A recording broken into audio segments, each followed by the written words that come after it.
Okay, so we'll start the discussion for Chapter 6, Correlation and Regression Analysis. So this chapter covers the correlation coefficient, and I am sure medyo familiar na kayo dyan kasi yung iba sa inyo nakapag-conduct na ng research during grade 10. And one of the instrument na ginagamit doon ay correlation coefficient. Later, ibibigay ko yung details. The first part is about correlation.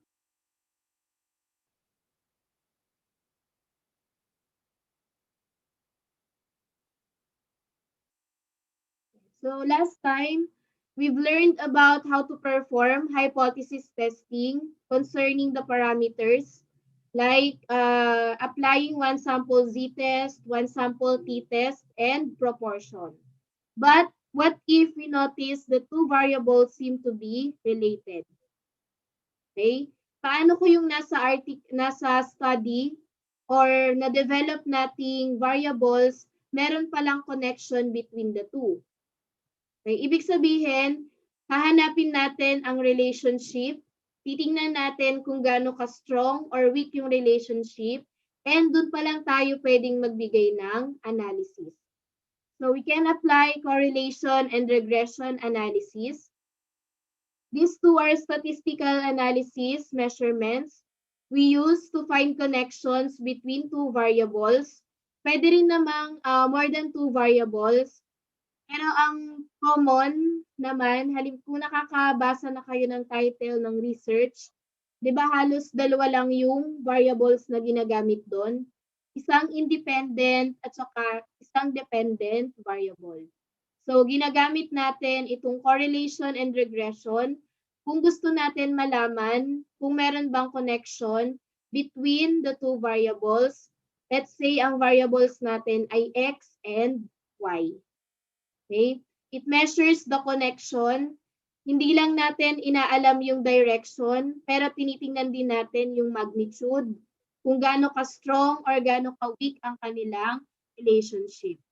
And then, kapag na-test na natin that they have connection, pwede na tayo makapag-predict or makapag-make ng prediction.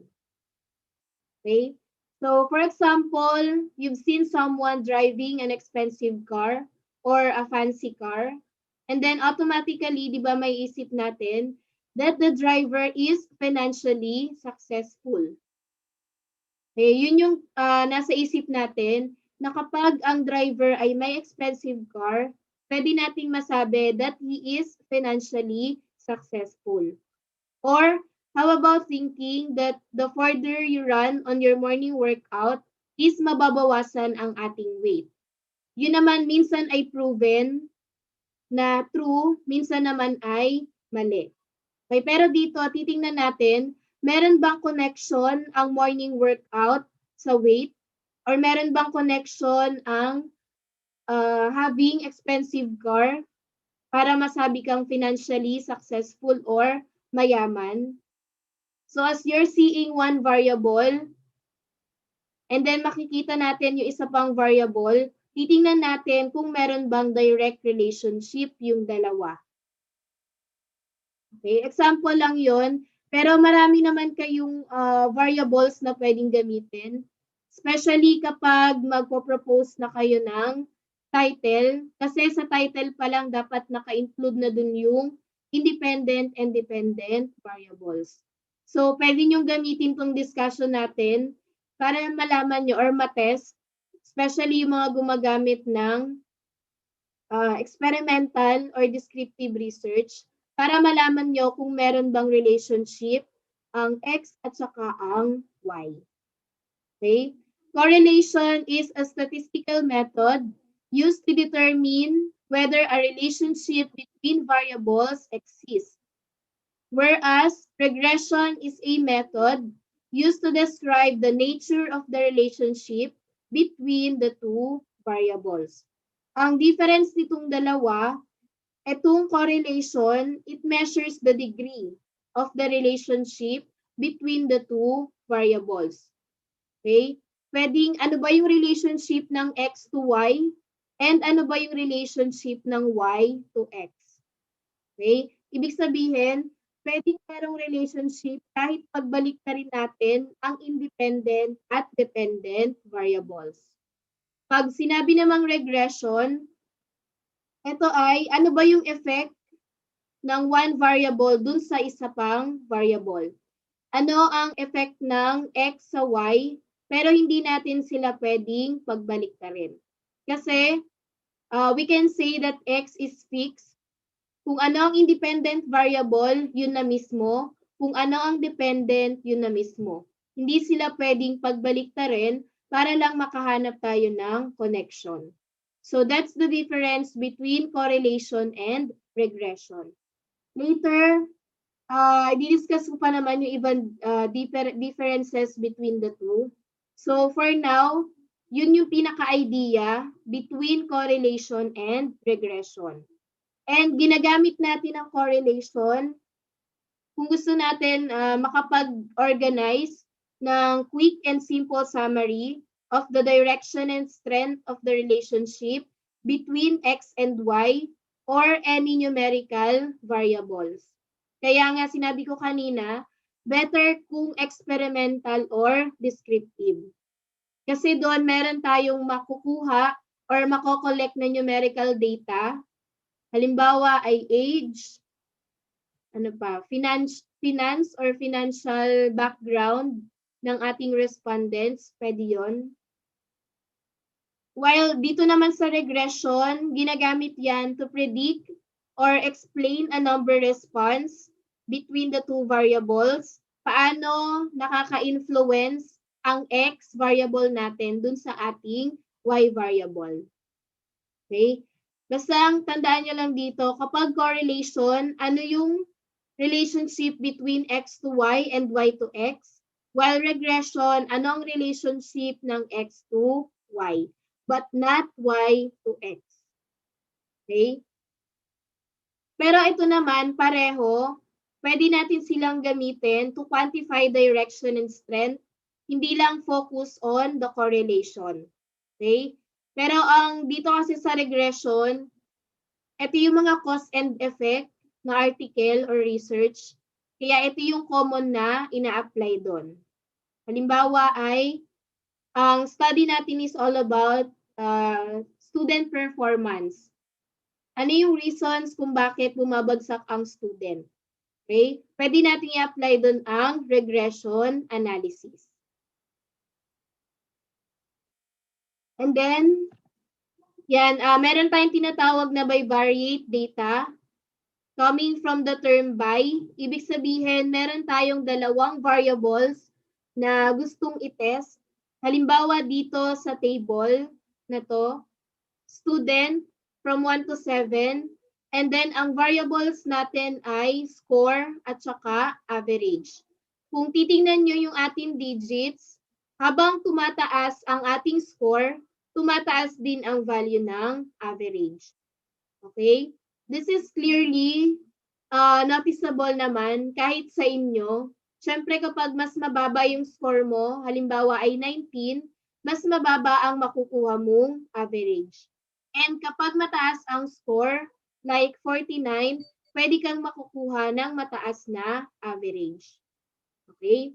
Example po yan ng correlation. Pero dito, hindi pa natin na-identify kung gaano ka-strong or weak ang relationship between score and average. Ito lang yung tinatawag na bivariate data. Okay? And then, we have the scatter diagram. Scatter diagram is a useful tool for checking the assumptions, a tool for analyzing relationships between two variables for determining how closely the two variables are related. One variable is plotted on the horizontal axis and the other is plotted on the vertical axis. Scatter diagram, ito ay visual representation. Para siyang line graph. Di ba sa line graph, meron tayong mga points doon. Pero dito sa scatter diagram, hindi tayo focus on connecting the dots. Kumbaga, nandyan lang yung points sa ating Cartesian plane. Tapos, makikita na natin doon kung malakas ba or mahina ang connection or relationship between the X and the Y. Familiar naman kayo sa pag-graph sa Cartesian plane, kaya maiintindihan nyo kung ano ang scatter diagram. Later, ipapakita ko yung illustration. Pero ginagamit natin to as a visual representation para makita natin yung trend ng X at saka ng Y. It's either decreasing, increasing, or fluctuating. Pearson product moment correlation, the most widely used in statistics to measure the degree of the relationship between the linear related variables. It is used to measure the strength and direction of a linear correlation. Nabanggit dito yung term na linear. Ibig sabihin, di ba sa line graph, kapag kinonect natin yung points, makakabuo tayo ng line. Pwedeng straight line, pwede rin naman na for curved line. Pero dito, yung Pearson product moment correlation, ginagamit to para ma-measure natin ang relationship, yung magnitude ng variable X at saka ng variable Y. It is denoted by the variable R, and it is founded by Carl Pearson. And kung natatandaan nyo, si Carl Pearson ay meron ding ambag para dun sa pagde-develop ng hypothesis testing. Okay? After natin mag-test ng hypothesis, na pansin natin or na analyze natin na meron palang relationship between X and Y, and that's when na-discover ang Pearson product moment correlation. Or ito yung tinatawag na R. Ito yung common na ginagamit na instrument or statistical method sa mga real-life research, especially kapag more on numerical data yung given sa atin, or kapag gusto nating makapag-compare ng dalawang variables. May encounter nyo to kapag nag-start na kayo ng paper nyo. Correlation coefficient, so ito rin yung tinatawag na Pearson product, a measure of the linear strength of the association between two variables, or tinatawag na Pearson's R. Sa ibang book kasi nakalagay ay Pearson product moment correlation. Meron din sa ibang book na correlation coefficient. Pero pareho lang tong dalawa. That is denoted by R. And yung formula natin dyan is N times the summation of X times Y minus the summation of X times the summation of Y divided by the square root of N times the summation of X squared minus the summation of X squared times N times the summation of Y squared minus the summation of Y squared. Take note dito sa ating formula, magkaiba ang squared na nasa loob ng parentheses at nasa labas ng parentheses. Okay? Kaya later po, or sa susunod na session natin, sa example, magkakaroon ulit tayo ng table para mas ma-apply natin or makapag-substitute na tayo dito sa ating formula. Okay? Pwede rin naman sa Microsoft Excel o kaya sa SPSS para kapag nag-conduct na kayo ng sarili nyong research, hindi na kayo kukuha ng statistician or hindi na kayo mahihirapan pagko-compute manually. Lahat ng data ay i-input nyo na lang sa software, statistical software, tapos i-generate nyo, magkakaroon na agad kayo ng value ng R. Ang kailangan nyo na lang gawin is to provide interpretation. Meron naman tayong criteria na basis natin para makapag-provide tayo ng interpretation. So that's PPNC or correlation coefficient. Ito yung different types na sinasabi ko kanina for scatter diagram. or scatter plot, meron tayong 6. Perfect positive correlation, perfect negative correlation, positive correlation, negative correlation, zero correlation, and nonlinear correlation. Isasama ko na din yung nonlinear, pero syempre sa ating correlation, katulad nga nung nabanggit ko kanina, ang involved lang dun ay linear. Kailangan kapag nag-plot tayo ng points, makakapag-provide tayo ng line. Katulad nito, kapag kinonect natin yung dots, meron tayong mabubuong straight line. Okay? So, yung ating correlation coefficient, ginagamit yon para ma-measure natin ang strength ng dalawang variables by Pearson. Kapag perfect positive correlation, ganito yung kanyang diagram. From the lower left to the upper right, diretso lang ang ating plots. Ibig sabihin po, ang ating value ng R ay eksaktong 1 and ang trend dito natin is increasing. Okay? So ito yung dependent variable natin. Ito ang independent variable. Later, tuturuan ko po kayo para makapag-provide ng scatter plot or scatter diagram. Pero kapag ang lumabas na value ng R ay 1, ganito yung itsura ng diagram. Okay? Perfect negative correlation. If your R is equal to -1, pabaliktad naman. So, from the upper left to the lower right ang ating lines or yung ating dot. Pero straight line pa din ang mabubuo. Okay? Basta kapag perfect positive, from the lower left to the upper right, kapag perfect negative naman, from the upper left to the lower right.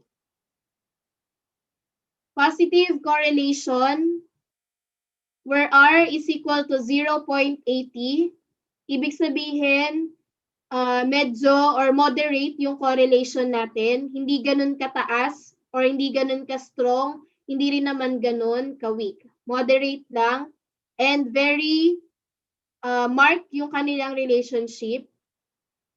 Or pwede natin masabi na merong marked relationship between variable X and variable Y. So, ganito po ang itsura ng ating positive correlation. Hindi tayo makakabuo ng straight line na diretso lang. Pero kapag kinonect nyo naman yung dots, pwede natin masabi na ang trend niyan is increasing pa din. Ibig sabihin, yung X mo dito, kung ang X mo ay nag-i-increase, mag-i-increase din ang Y. Okay? And then, kapag negative correlation naman, given by negative 0.80, ganito yung itsura. Hindi lang masyadong nakita yung space between the dots, pero para lang siyang kabaliktaran ng positive correlation. Ibig sabihin, opposite yung direction. Kapag nag-increase ang X, magdi-decrease ang Y. Or kapag nag-decrease ang X, mag-i-increase naman ang Y. Okay?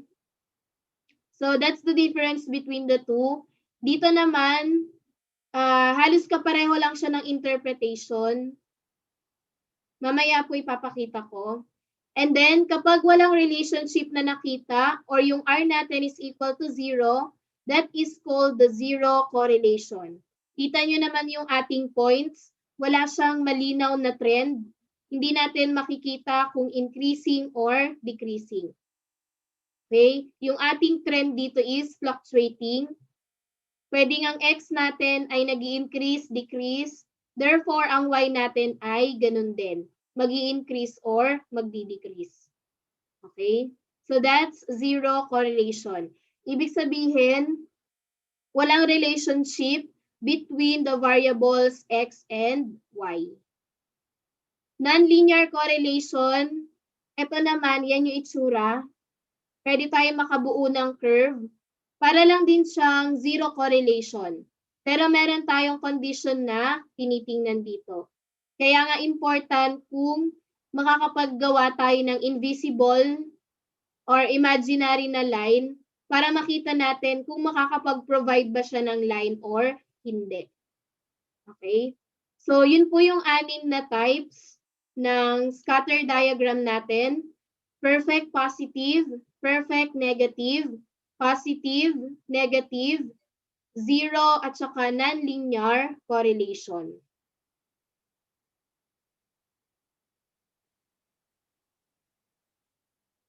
And then magnitude of the relationship. Dito, meron tayong dalawang types ng scatter diagram. Kapag ganito, medyo dikit-dikit, ibig sabihin, tight ang kanilang relationship, perfect ang relationship. Kapag ganito naman, nahiwa-hiwalay, ibig sabihin, pwedeng mababa, very low correlation, o kaya pwedeng walang relationship. Okay? Kasi hindi lang natin tinitingnan ang direction. Minsan, ang mga researcher nagpo-focus din sa magnitude. Okay? And pwede nating gamitin to, itong criteria nito. Ito rin yung ginamit ko during college, na ito yung criteria na ina-apply para makapag-decide whether they have relationship or no at all. Kapag 0 ang ating computed value or computed R, no correlation, no relationship. Positive or negative, 0.01 to positive or negative 0.20, very low correlation, almost negligible relationship.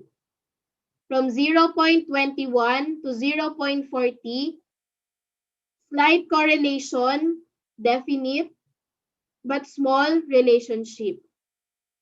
From 0.41 to 0.70, moderate correlation and substantial relationship. 0.71 to 0.90, high correlation, marked relationship. From 0.91 to 0.99, very high correlation, very dependable relationship. And kapag positive or negative 1, perfect correlation, perfect relationship. Pero dito, hindi naman na-identify kung positive or negative. Define lang natin yung strength ng relationship at saka ng correlation coefficient. Okay?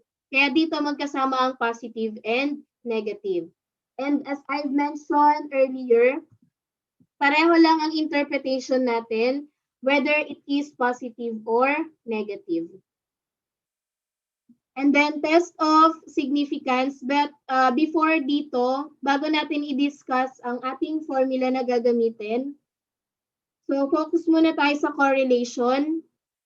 Again, it is a variable na it is a method wherein tinatest natin kung may relationship between two variables.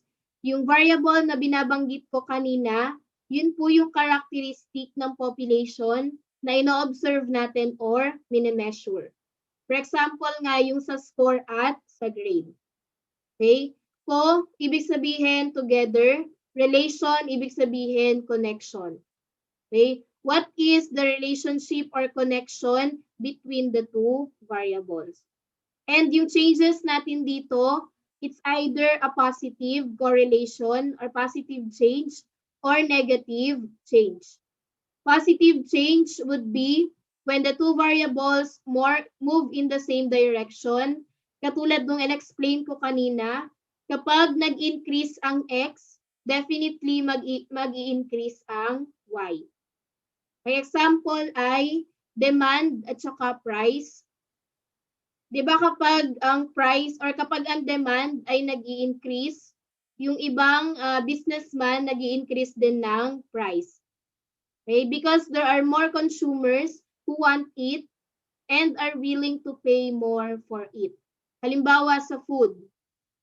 Okay? So during this time, mas nag-i-increase yung demand natin sa food and at the same time, mas tumataas yung price kasi nga maraming tao ang willing magbayad para sa food because it is a necessity.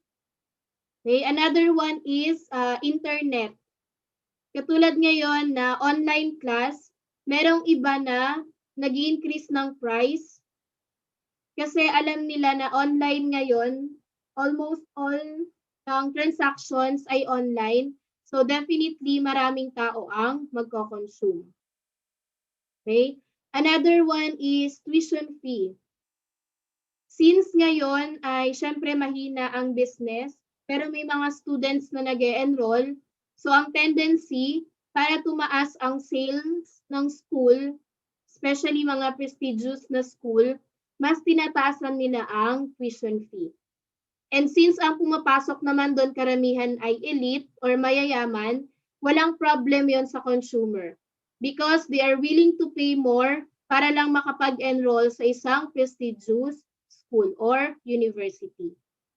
Okay? So that is for positive change. Okay? On the other hand, meron tayong tinatawag na negative change wherein it moves to the opposite direction.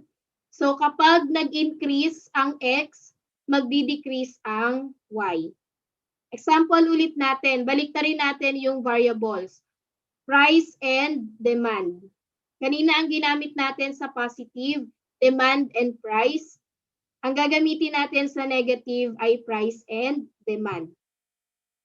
Okay? Kapag nag-increase ang price ng isang certain na product or service, mababawasan ang demand. Especially kung hindi naman necessity. Okay? So that's the difference between the two changes between the two variables under ng correlation. Kasi dito, pwedeng pagbaliktarin natin ang X at saka ang Y. X to Y at saka Y to X.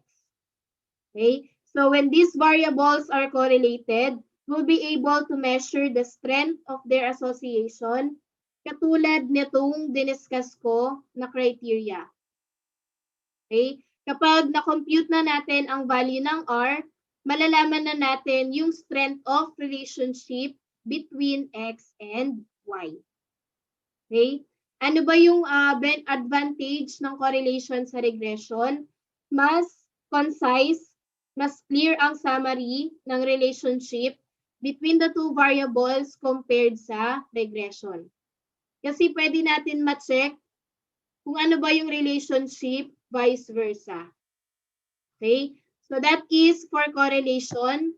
And to test the significance or para ma-check natin yung hypothesis, gagamitin natin ang T is equal to R times the square root of n minus 2 divided by the square root of 1 minus R squared. Where T is the t-test for correlation coefficient, R is the correlation coefficient, ito yung Pearson product moment, and N is the number of paired samples. Itong paired samples na to, ito po yung dalawang variables or dalawang outcomes ng variables natin, and ito yung pinaplot natin sa loob ng Cartesian plane. Okay? Yung example dito ay i-discuss natin sa next part. Yan. So, di-discuss ko muna itong procedure for Pearson product moment correlation test. So, same lang po tayo ng halos lahat ng steps na na-discuss natin sa one sample t-test. Pero mapapalitan lang yung ating hahanapin. Like R, saka yung ating hypothesis. Dito, hindi na tayo required na humanap ng claim. Kasi ang value natin dito is kung greater than 0. Okay, sa 0 na tayo magbe-base. Ang subjects natin ay randomly selected pa din. Siyempre, mahalaga pa din ang determining of the sample size. At dapat ang ating population ay normally distributed. Hindi ganon kaunti at hindi ganon kadami. Okay? And ang gagamitin na natin sa degrees of freedom ay n-2. Last time, ang ginamit natin is n-1. And then hypothesis natin ay P. Actually, hindi to P na population proportion na na-discuss natin. Para siyang cursive na P. That stands for the correlation in the population. Okay? And that is equal to 0. Ang ating alternative ay population correlation is not equal to 0, pwedeng greater than 0 or less than 0. Okay? Level of significance, same pa din po, yung tatlo. Degrees of freedom is n-2. Determine the critical values of T sa loob ng T-table. Calculate the value of Pearson's R. Ito yung mahabang formula kanina. Calculate the value of T, yung formula natin sa test of significance. And then, ang decision natin, same pa din po ng criteria. If T computed is less than the T critical, accept the null hypothesis. And if the T computed is greater than or equal to the T critical, reject the null hypothesis. And then last step pa rin natin is provide the conclusion. Okay? Pwede nyo pa rin gamitin yung format natin last time. Pero again, wala na po tayong claim dito. So, omit na lang natin yung claim. To support or to reject the claim, omit na lang yon. Okay? So, we are going to discuss an example of correlation analysis using Pearson product moment correlation test. So, from the hypothesis, ang gagamitin po natin is R. Ko-compare natin yung values doon. Until the conclusion, pwede nyong gamitin yung format na binigay ko last time sa one sample t-test. Halos pareho lang din naman tayo ng pagbibigay ng conclusion. Siyempre, ang content no, nakadepende po sa ating problem and the evidences na makokollect natin. Okay? Example number 1. The owner of a chain of fruit shake stores would like to study the correlation between atmospheric temperature and sales during the summer season. A random sample of 12 days is selected with the results given as follows.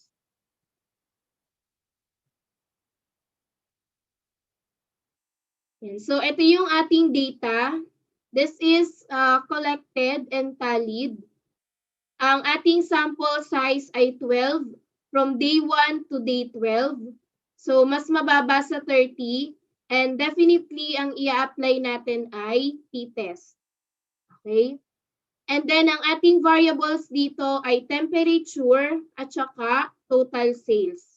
So, titingnan natin, ano ba ang mangyayari sa total sales kapag ganito ang ating temperature?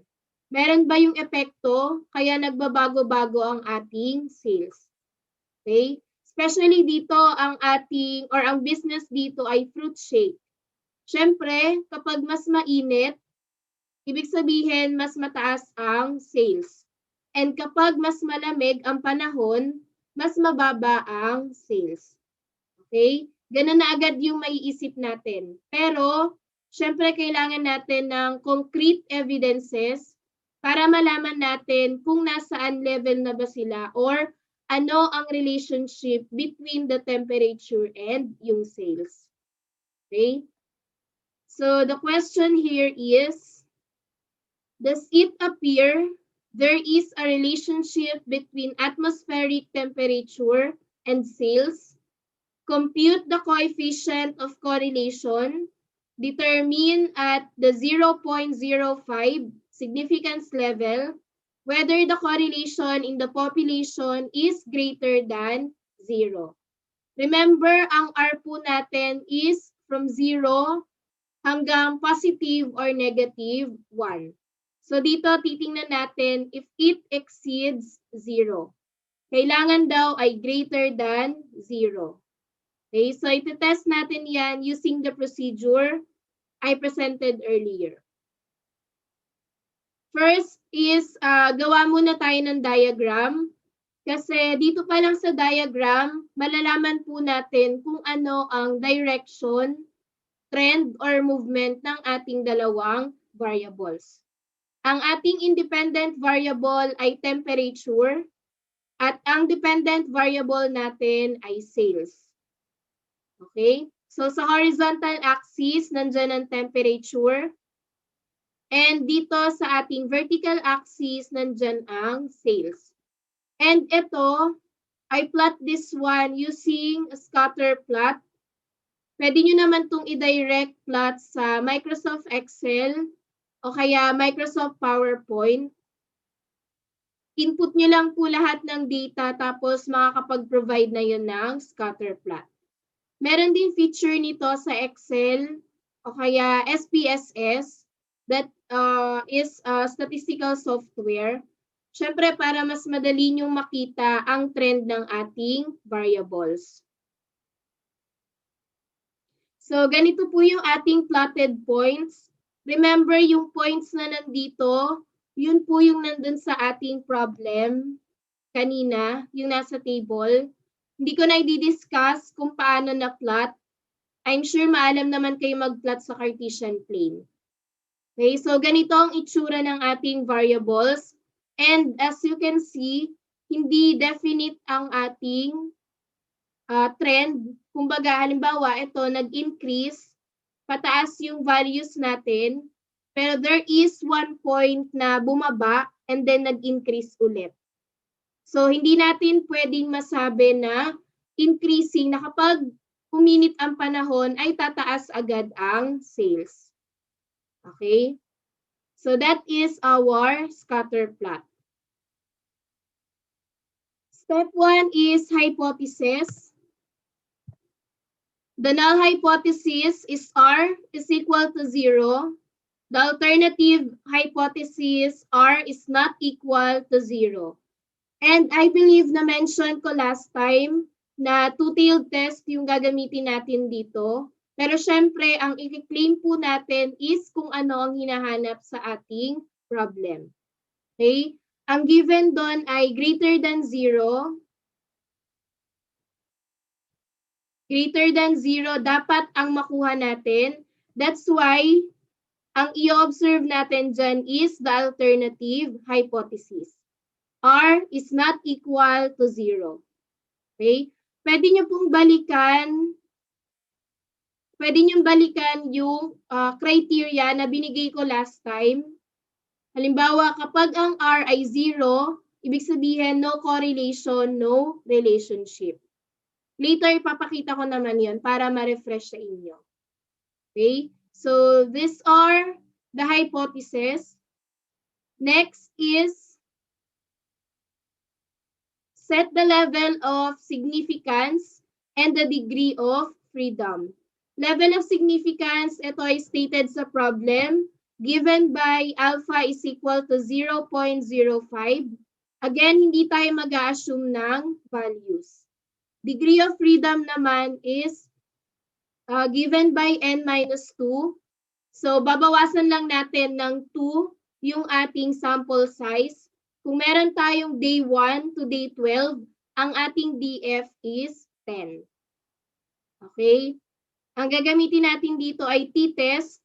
And mahalaga po na tama ang sagot natin dito sa step number 2 kasi makakatulong yan para masagutan yung step 3, which is the critical value of T. Okay?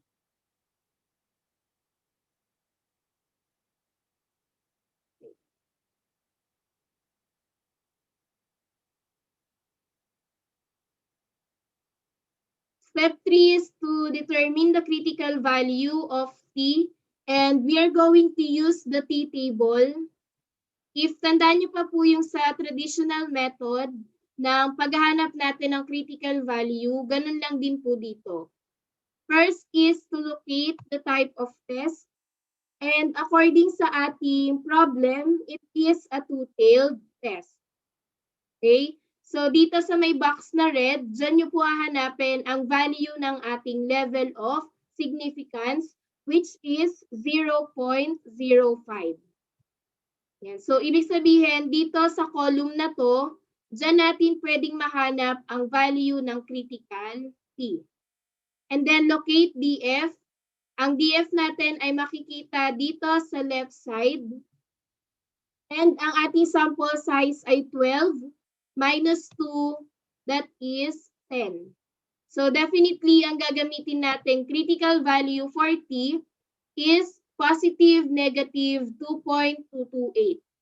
Ibig sabihin, meron po tayong critical region to the left and meron din tayong critical region to the right.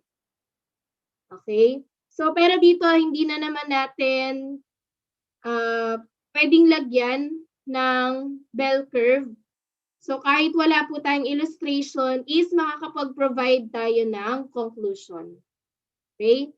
Take note, ang ating critical value for T is positive, negative 2.228. Yan po ang intersection ng ating significance level at ng ating degree of freedom na nakuha natin sa step number 2. Okay? And then step number 4 naman is to calculate for the value of R. Ang R po natin ay Pearson product moment correlation coefficient. And ang formula natin dyan is ito. Okay, recall lang natin. R is equal to N times the summation of XY. That's why dito sa ating table, nagdagdag po ako ng column para sa X times Y. Itong nasa last column. Okay? Kinompute ko na din para hindi na tayo matagalan dito sa table natin. Next, minus the summation of X. So sa second column natin, ito yung X. Kukuhanin lang natin ang summation or yung sum, and that is 1,029. Okay? By the way, itong column 1 hanggang 3, ito po ay given. Balikan nyo lang yung problem, nandun yung ating table. Okay? And then, minus times the summation of Y. So, ito yung values natin for Y. Kuhanin lang ang summation, and that is 2,115. Tama? Divided by the square root of N. Ang N po natin is 12 from day 1 hanggang day 12. Times the summation of X squared. So, kuhanin muna natin ang X squared bago natin kuhanin ang summation. Remember, magkaiba po ang square na nasa loob ng parenthesis at square na nasa labas ng parenthesis. Okay? Dito sa summation of X squared, kuhanin muna ang X squared and then tsaka ang summation. So, ito yung ating X sa column 2. Kuhanin lang ang squared form or multiply by itself. So, 79 times 79, that is 6,241. Hindi ko na to iisa-isahin ha. Example ko na lang to para at least alam nyo kung paano na-solve. And then kapag nakuha na natin ang squared form ng bawat value ng X, kuhanin po ang summation. I-add lang to lahat ng nasa X squared and the answer is 88,733. Tama?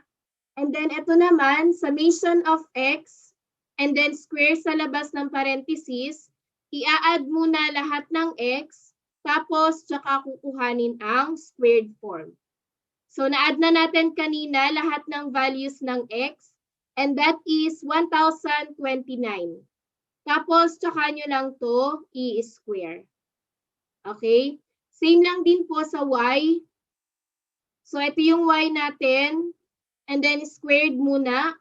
147 times 147 is 21,609 and so on until dito sa day 12. And then para naman dito sa summation of Y, i-add muna lahat ng Y. That is 2,115 and then tsaka nakuhanin ang squared form. Okay? And then dito sa last column sa XY, pinag-multiply lang natin yung X at saka yung Y. For example, 79 times 147, that is 11,613. Kaya nga dito sa ating problem, t-test yung i-apply natin kasi mas mababa pa sa 30. Imagine kung meron kang sample size na 100 or thousands, magkakaroon ka ng maraming rows and columns. Okay? Kaya better, kung marami na yung samples na naka-indicate sa problem or sa research nyo, pwede nyo na po yung i-input lahat sa Excel o kaya SPSS kasi pwede naman dong maglagay kayo ng formula para ma-compute ng isahan lang. Okay? Hindi katulad nito na i-compute mo pa isa-isa. Hassle yon and very time-consuming. Kaya para dun sa mga magko-conduct ng sarili nilang research and gagamit kayo ng Pearson Product Moment Correlation Coefficient Test, make sure hindi gaanong kadami and hindi rin gaanong kaunti ang inyong sample size. Okay? So ito yung step 4 natin, first part, kasi table pa lang to. Second part natin is to substitute all the given values dito sa ating formula. Nilagay ko na dito yung ating summation na kakailanganin para hindi na natin babalikan ang table. Okay? So ito yung formula natin and then substitute. N is 12. And then ang summation ng XY is 183,222 minus summation of X is 1,029. Summation of Y is 2,115 divided by the square root of N is 12. Summation of X squared is 8,733 minus the summation of X 1,029 and then lagyan lang ng square. Ito, pwede nyo na namang i-direct na kuhanin ng squared form. Para lang makita nyo in detail, kaya nilagay ko muna to. Okay? Times N, which is 12, times the summation of Y squared is 380,887 minus summation of Y, that is 2,115 and then squared. Next, simplify. Actually, pwede nyo na po itong ilagay directly sa scientific calculator. Lalabas naman na yung final answer dyan. Pero kung wala po kayong calculator, cycle, pwede nyo namang gamitin ang phone or electronic calculator. Yun nga lang kailangan ay part by part para maiwasan natin ang math error. Okay? Kaya medyo mahaba yung solution natin dito. 12 times 183,222 is 2,198,664. 1,029 times 2,115 is 2,176,335. Kuhanin nyo lang ang difference ng dalawang numbers na to. And then divided by the square root of 12 times 88,733 is 1,064,796. Minus, kuhanin ang squared ng 1,029, that is 1,058,841. And then times 12 times 380,887, 4,570,644 minus the squared form of 2,115, 4,473,225. Okay? And then, simplify ulit. Kuhanin ang difference ng numerator. That is 22,329. Kuhanin ang difference nitong nasa loob ng bracket ng X and Y. we have 5,955 times 97,419. And then since they are separated by a bracket, pwede nyo na silang ipag-multiply. Okay, multiply nyo lang itong dalawa and then kuhanin ang square root. Tapos ipag-divide nyo na ang numerator and denominator. So our answer is 0.927,057,2554 and round off your final answer to 2 decimal places. That's why we have 0.93. And this will be our final value for R. Okay? Huwag kalimutan mag-round off ng tama. Kasi gagamitin natin yung R sa ating interpretation. So, para hindi kayo malito, i-round off ng tama. Do not round off your answer dito sa ating process. Kasi baka mag-cause pa yun ng mistake dito sa ating final answer. Okay? And then, since ang ating R ay 0.93, balikan natin ang ating interpretation. So ito yung diniscuss ko last week, the strength of relationships, wherein ang value natin ng R is 0.93. So the coefficient of correlation is 0.93 between the atmospheric temperature and yung ating total sales. Therefore, ang ating 0.93 ay makikita dito. Tama?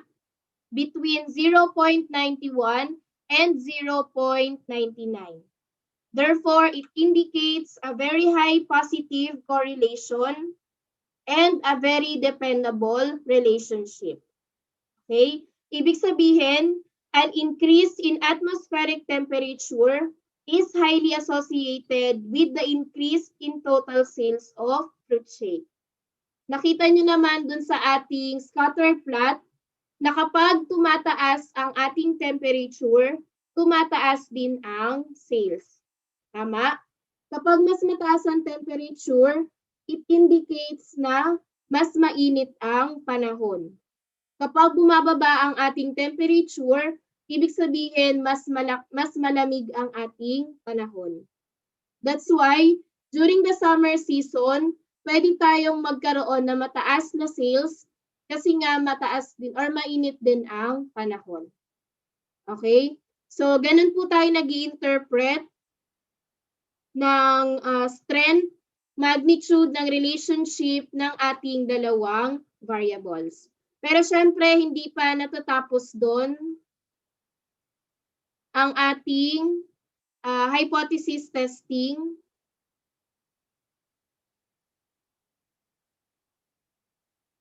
Kailangan pa natin mag-provide ng decision rule. Pero at least alam na natin na ang R natin ay 0.93 and it indicates a very high positive correlation and a very dependable relationship between the temperature and the total sales ng ating fruit shake vendor. Okay? And then step number 5, decision rule.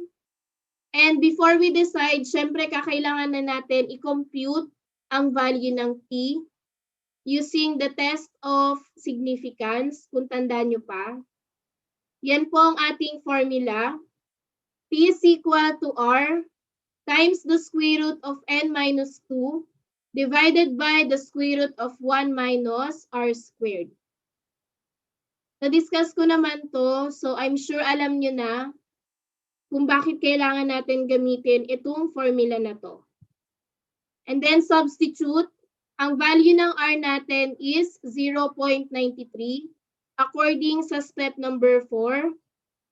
Square root of n minus 2 or the square root of the degree of freedom is 12 minus 2. And then 1 minus r squared, constant yung 1 natin, so copy. minus ang R ay 0.93, then get the squared form. Simplify, copy 0.93, square root of 12 minus 2 is equivalent to 10, and then kuhanin nyo lang po yung square root. That is 3.1622776. Again, do not round off your answer dito sa ating process. Okay? And then get the squared form of 0.93. That is 0.8649. Simplify yung numerator natin. We'll have 2.940, 918,224. Simplify ang denominator, 0.367, 559519. And then divide the numerator and denominator, we'll have positive 8. Okay? And then please round off your final answer to 2 decimal places. Double check natin.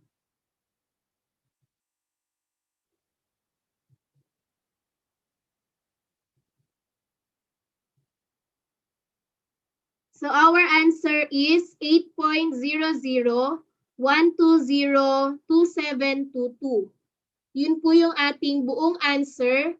And ang kailangan lang natin is hanggang 2 decimal places. That's why ang value ng t natin is 8. Okay? Remember, ang value ng r natin ay 0.93. Again, kung meron po kayong scientific calculator, pwedeng i-skip nyo na itong dalawa. Okay? Input nyo lang lahat ng digits na nandito, even yung radical, huwag kakalimutan. Tapos, magdadirect na agad kayo sa final answer. Para hindi na rin kayo mahirapan. Okay? Then, it's time for us to decide. Ito pa rin po yung gagamitin nating criteria. If the t computed is less than the t critical, accept the null hypothesis. And if the t computed is greater than or equal to the t critical, reject the null hypothesis. T computed natin is 8. Ang ating critical value for t is 2.228. Ito po yung kinuha natin sa loob ng t-table. Compare nyo lang to, wherein 8 is greater than 2.228. Ito naman, hindi na kailangan pag-isipan. I'm sure maalam naman kayo mag-compare ng numbers. And since ang ating symbol ay greater than, therefore, we will reject the null hypothesis. Tama? So, greater than ang ating ginamit na symbol, therefore, we will reject the null hypothesis. And since the computed t-value is 8, and it is greater than the critical value of 2.228, at the level of significance 0.05, we would need to reject the null hypothesis. Remember, ang hinahanap po sa problem ay greater than 0. And ang possible claim natin dyan is the alternative hypothesis. Tama? So, kung na-reject natin ang ating null hypothesis, merong possibility na i-accept natin ang alternative hypothesis. Okay? So, for our conclusion, since the null hypothesis has been rejected, proven naman to, we can conclude that there is evidence that shows significant association between the atmospheric temperature and the total sales of the fruit shake. Okay? Ibig sabihin, i-accept na po natin ang ating alternative hypothesis. And ang R na lumabas doon ay greater than 0, which is 0.93. Tama? Therefore, meron tayong evidence na pwedeng magamit na proof para masabi natin na habang tumataas ang temperature, tumataas din ang sales ng fruit shake. Okay? So that's for correlation analysis.